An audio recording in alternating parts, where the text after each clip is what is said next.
15 तारीख रात के 10:30 बजे मोतीलाल नेहरू हॉस्पिटल में ही अतीक और अतीक के भाई पर गोलियों की बौछार हुई थी।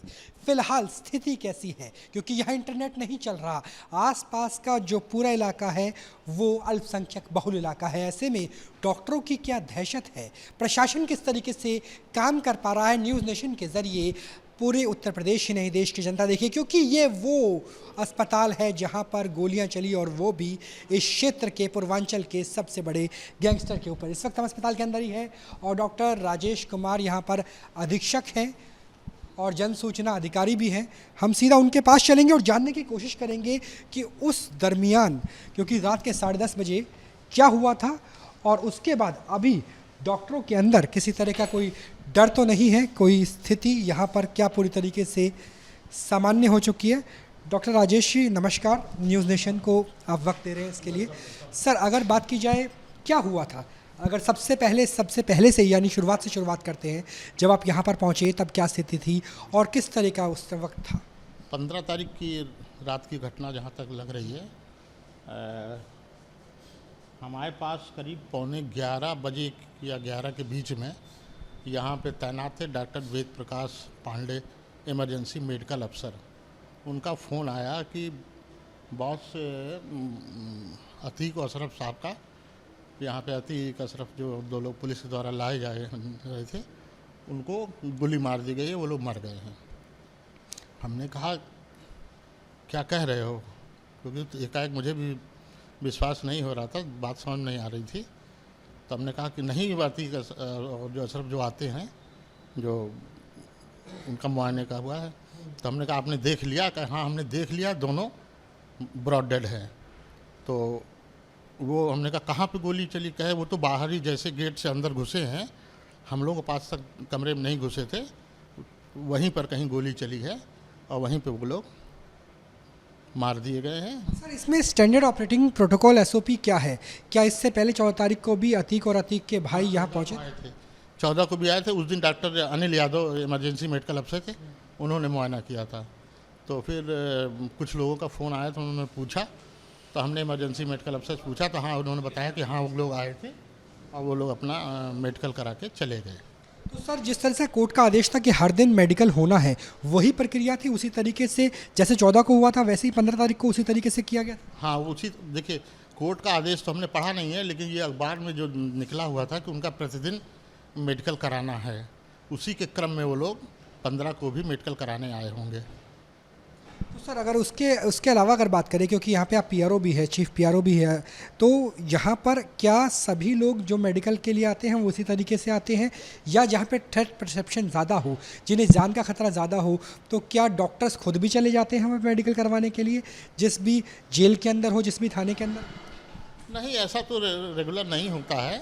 ज़्यादातर जो भी जिसका भी पुलिस को अपना कराना होता है, पुलिस अपना एक चिट्ठी बनाती है और वो ले आकर के हमारे मेडिकल अफसर के सामने रखती है, जो इमरजेंसी मेडिकल अफसर के सामने, वो उनका मेडिकल कर देता है। तो 24/7 है, पूरा 24 घंटे, दिन रात दोपहर कभी भी कोई आ सकता है। मैं अगर कहीं कोई वारदात होती, चोट लगे, एक्सीडेंट हो, मारपीट हो, किसी भी तरीके की में जिसमें उनको मेडिकल की ज़रूरत होती है, तो वो हमेशा इमरजेंसी मेडिकल अफसर का दायित्व होता है।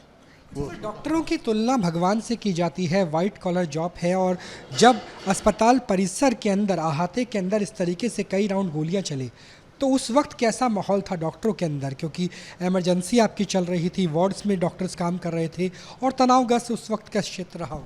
देखिए, उस समय की स्पष्ट स्थिति इसलिए नहीं बता सकता मैं, क्योंकि मैं तो घर पे था उस समय, और ये तो मुझे दूर के बाद, क्योंकि कुछ घंटों बाद जब सबको पता चला गोलियां चली, उसके बाद मैं करीब वही बताया कि करीब मैं यहाँ पे 11 सवा 11 बजे के बीच में पहुँचा हूँ।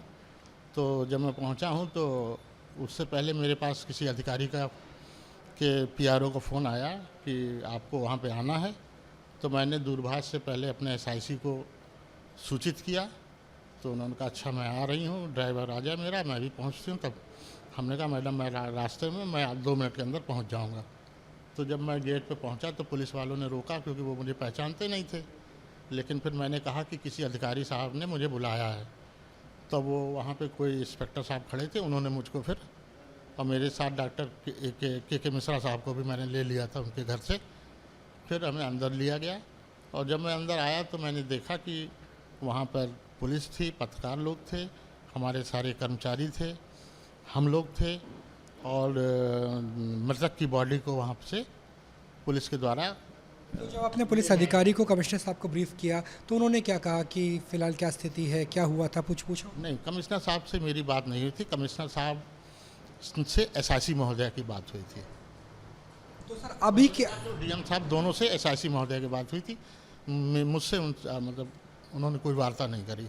सर अभी की स्थिति क्या है, क्योंकि 2 दिन बीत चुके हैं, इंटरनेट अभी भी नहीं चल रहा है, टेलीफोन की लाइंस में भी डिस्टर्बेंस महसूस की जाती है, तो क्या पेशेंट्स आराम से आ रहे हैं, डॉक्टर्स के अंदर कॉन्फिडेंस आ गया है, और क्या पुलिस सिक्योरिटी अभी भी मौजूद है? अब पुलिस सिक्योरिटी बाहर तो मैंने अभी देखा नहीं, मैं करीब 8 बजने में 10 मिनट पहले यहाँ आया था, तो जब मैं घुसा था तो उस समय तो मुझे कोई पुलिस सिक्योरिटी भी नहीं दिखाई दी थी। मैं आया हूँ, अपना गाड़ी खड़ी करी है और फिर मैं अपने कमरे में बैठ के काम कर रहा हूँ। सारे डॉक्टर आए, उन्होंने सब आज इसके अंदर इस बात का डर है कि क्या अभी पुलिस सिक्योरिटी नहीं है, क्योंकि ये मामला ज़्यादा पुराना भी नहीं है, अभी भी इंटरनेट बंद कर दिया गया है, अभी भी पीएसी तैनात है, अभी भी आरएएफ तैनात है, लेकिन अस्पताल की सुरक्षा के लिए पुलिसकर्मी मौजूद नहीं। हमें तो नहीं लगता कि इसमें डॉक्टरों को इतना पैनिक होने की कोई आवश्यकता नहीं है, क्योंकि हम तो भाई इलाज करेंगे, चाहे वो सामान्य आदमी हो, चाहे वो अराजक तत्व हो, तो वो तो हम पास इलाज के लिए आएगा, इलाज हम लोग करेंगे। आप इलाहाबाद के रहने वाले हैं क्या? नहीं, हम रहने वाले तो अम्बेडकर नगर के हैं, टांडा तहसील के रहने वाले हैं। यहाँ पर कितने साल से? यहाँ से तो यहाँ पर जो डॉक्टर साहब थे, जो पीआरओ थे, वो बता रहे थे कि फ़िलहाल डॉक्टरों के अंदर किसी तरह का डर, किसी तरह की दहशत नहीं है, पुलिस सिक्योरिटी भी नहीं है, लेकिन जो पूरे डॉक्टर अस्पताल की प्रक्रिया है वो पूरी तरीके से सामान्य तरीके से चल रही है। जर्नलिस्ट संदीप लोहिया के साथ राहुल डबास, न्यूज़ नेशन, प्रयागराज।